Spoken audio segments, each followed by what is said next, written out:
안녕하십니까. 방금 소개받은 이유택입니다. 제가도 한국말이 편하고 또 미국에 직장 생활하다가 보스턴에 가서 이제 한 20년 정도 공부 끝내고 직장 생활하고 대학에서 학생들하고 같이 연구하고 가르치고 있습니다. 오늘 이렇게 귀중한 시간 내어주셔서 이 자리에 참석해 주시면 감사드리고, 저희가 귀중한 시간인 만큼 좋은 연사들을 모셨고요. 또 좋은 연사들하고 같이 함께 협력을 해서 이 시간이 여러분들께 아무쪼록 의미가 있는 시간이 되도록 열심히 노력을 해보겠습니다.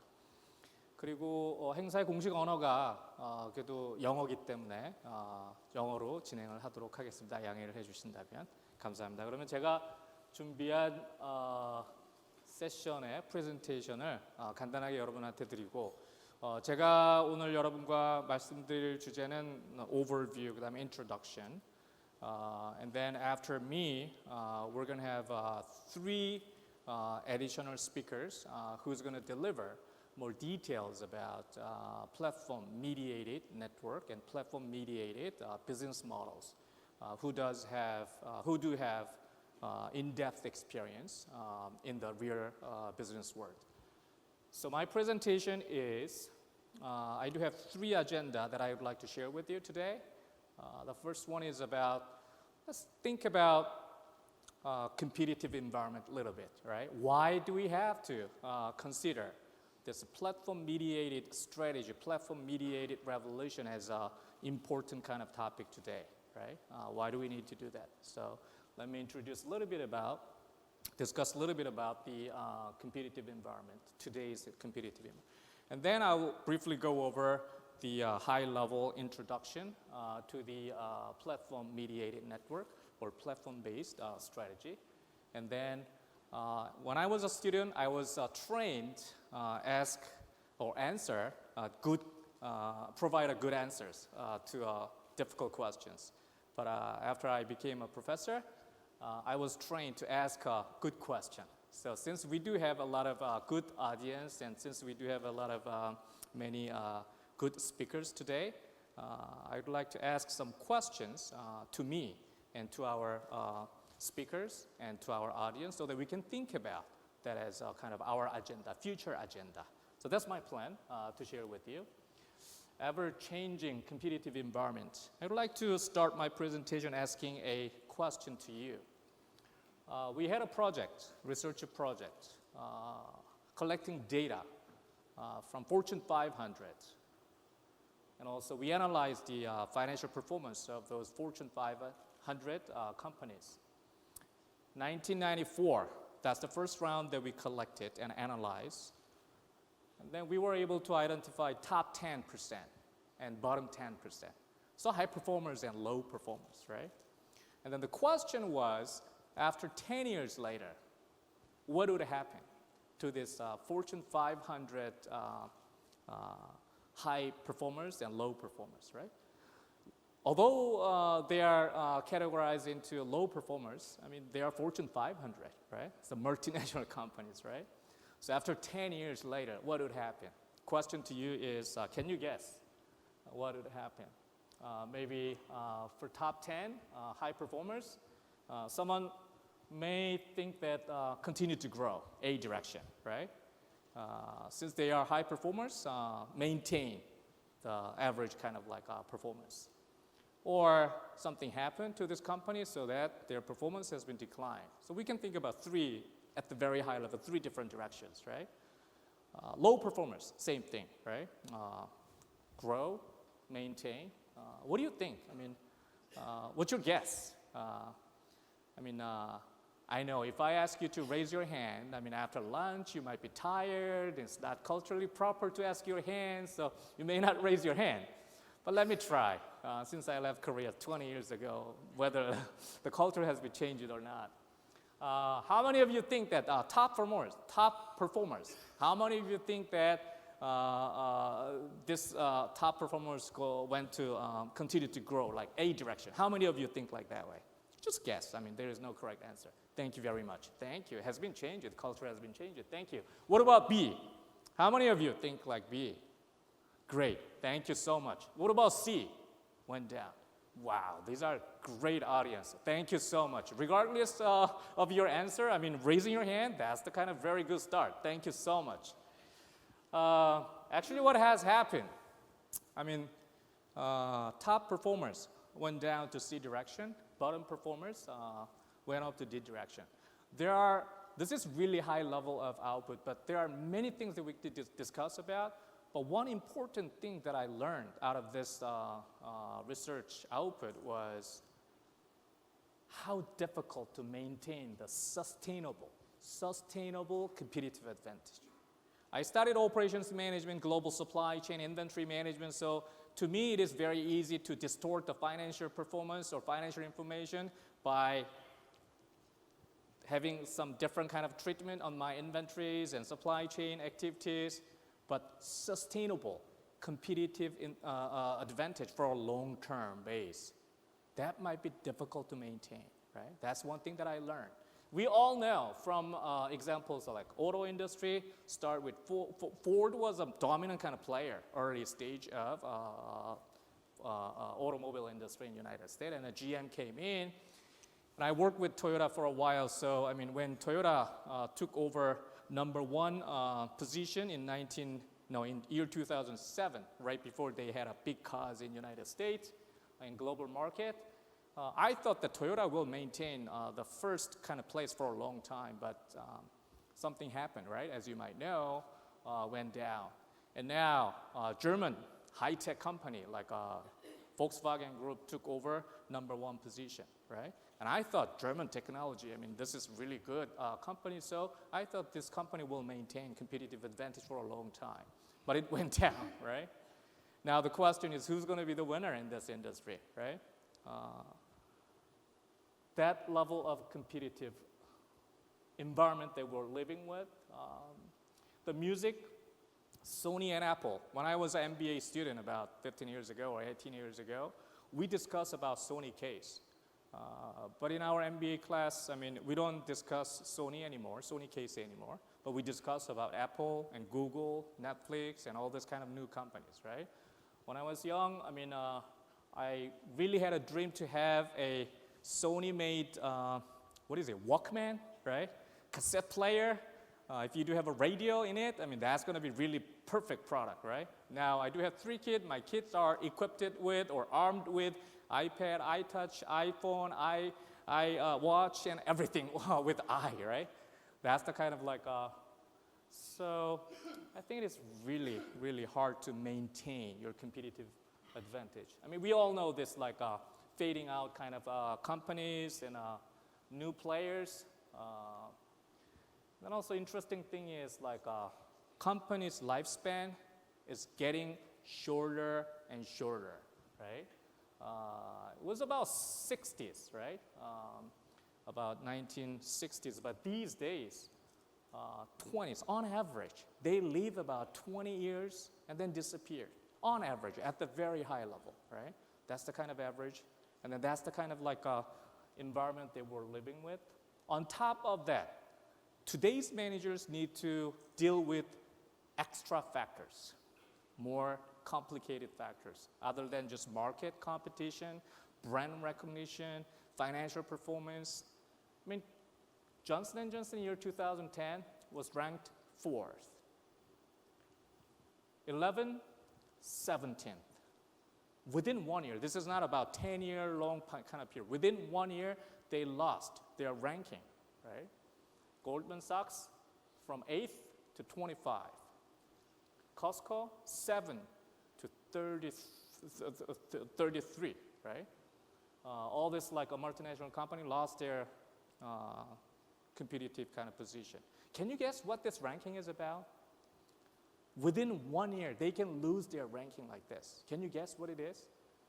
Market share or revenue or profit? Could be, right?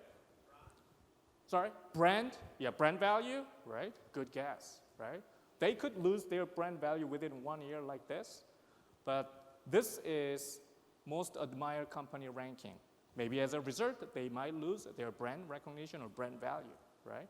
One single mistake, small cause, can make this company lose their competitive advantage, competitive position like this. So today's managers, they need to deal with all these complicated issues at the same time, right? That's the level of severeness of our competition. In the old day, a lot of companies just run their organization like a cyclical way.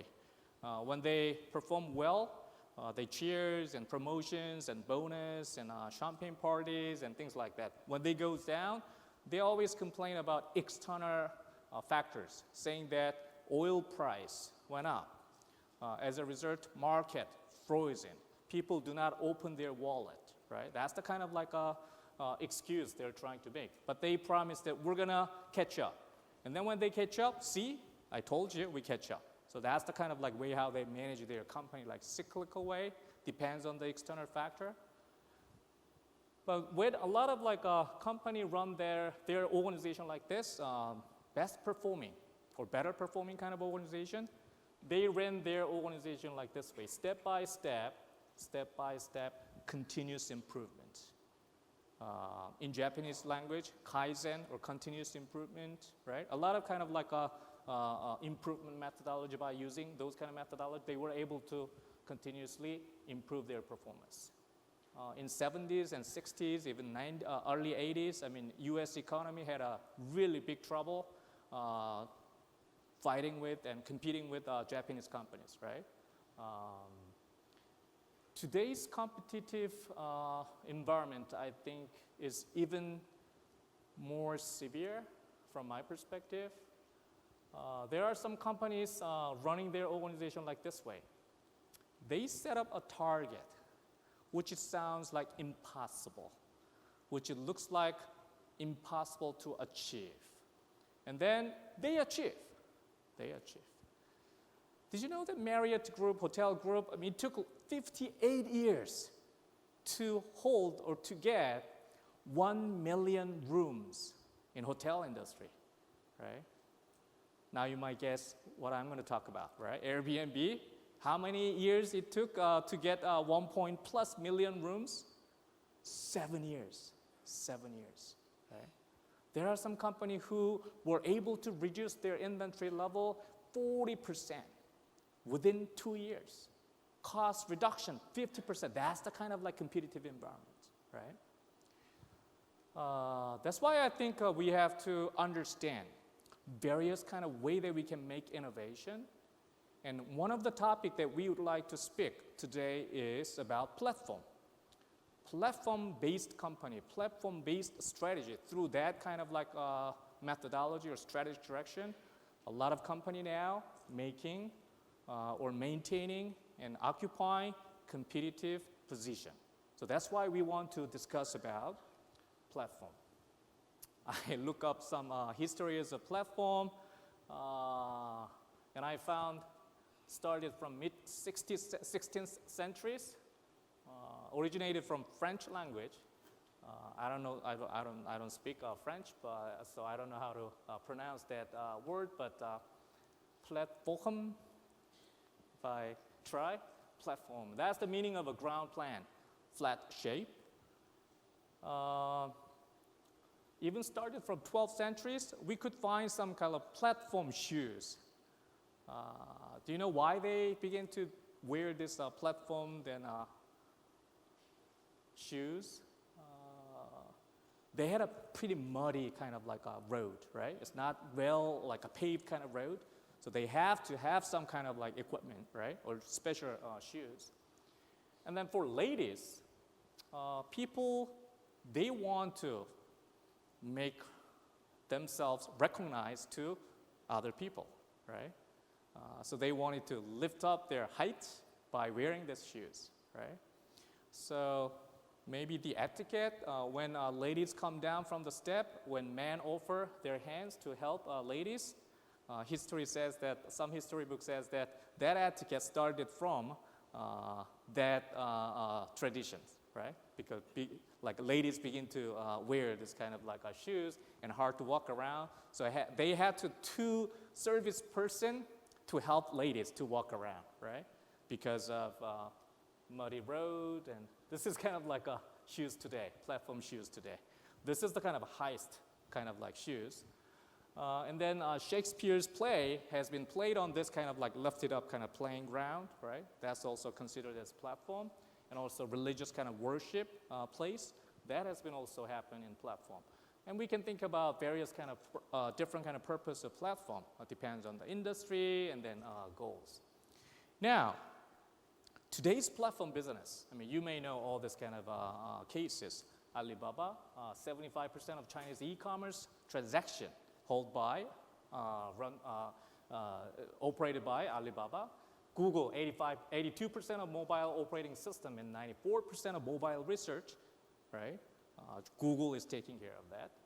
Facebook, we do have a guest speaker from Facebook, Korea.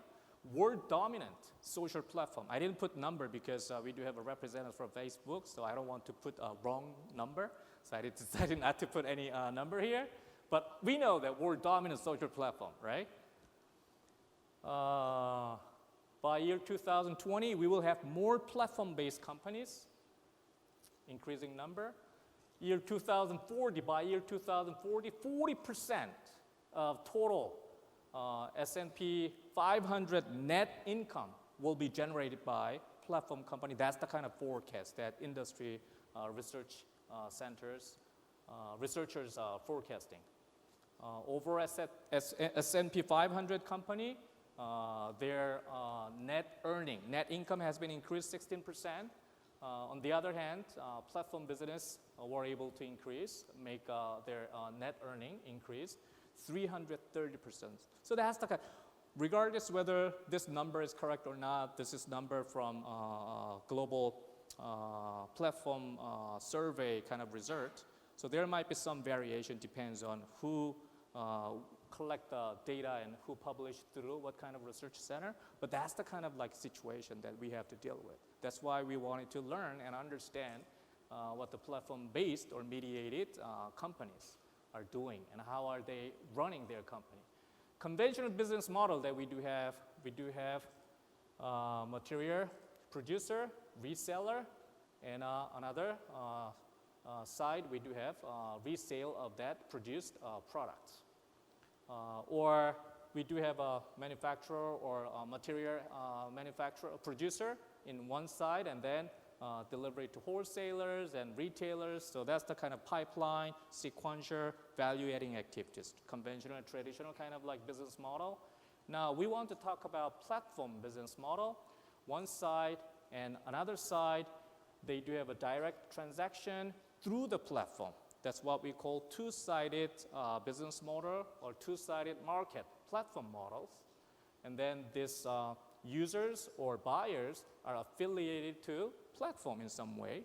And then providers or developers, they are also affiliated with platform some way. So if I say this is the pipeline, conventional serial, step-by-step, from left to the right, sequential kind of process business model. Now we're talking about creating value through the platform by inviting more producers and more buyers. That's the platform model at the very high level. And it is available because we are living in this connected global environment. I mean, you might be familiar with all these numbers. The point here is instead of focusing on that specific number, we are all connected. I mean, that's the kind of point, right? That's why we can expect to have some network effect, right? Because platform business, the main kind of like enabler is the network effect, right? As we have more users, the network, and then the platform will be more valuable platform if you can create the value in a proper way.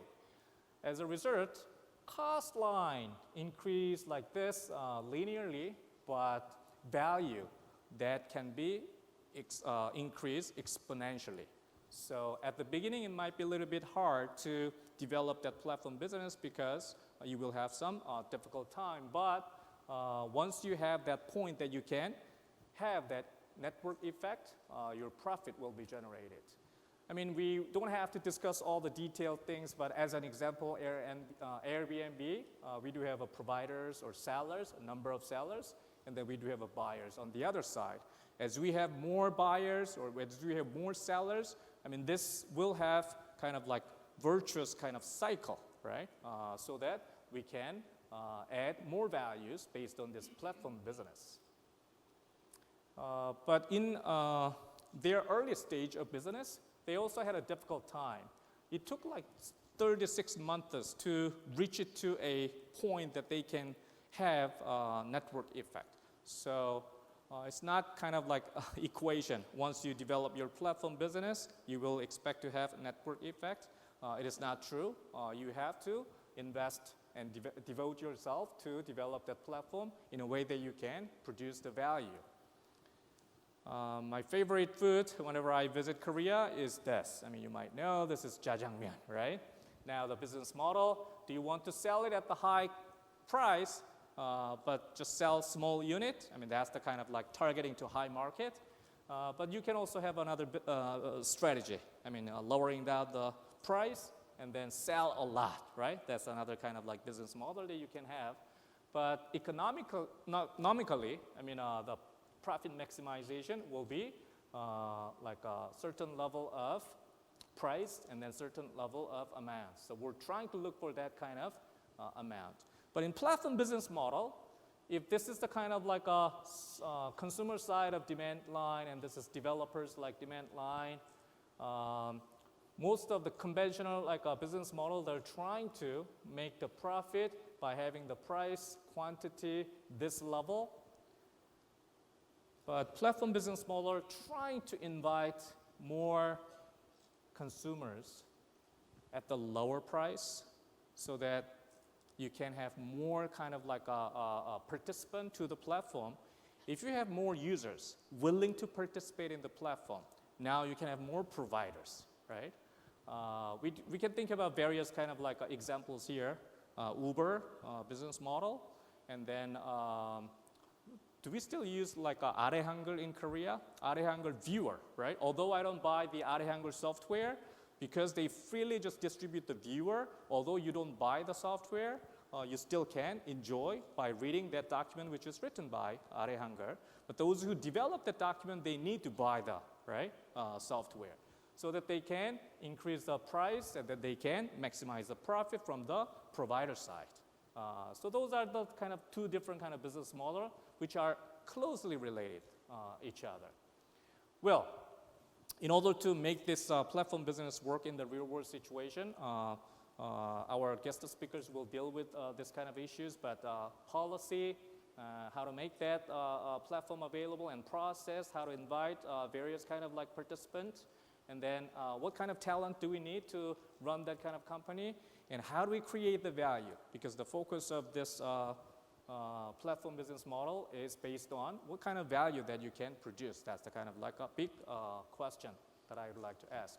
Last question that I would like to ask related to our Korean economy is, I mean, Korea was ranked #1 based on Bloomberg report as the most innovative country.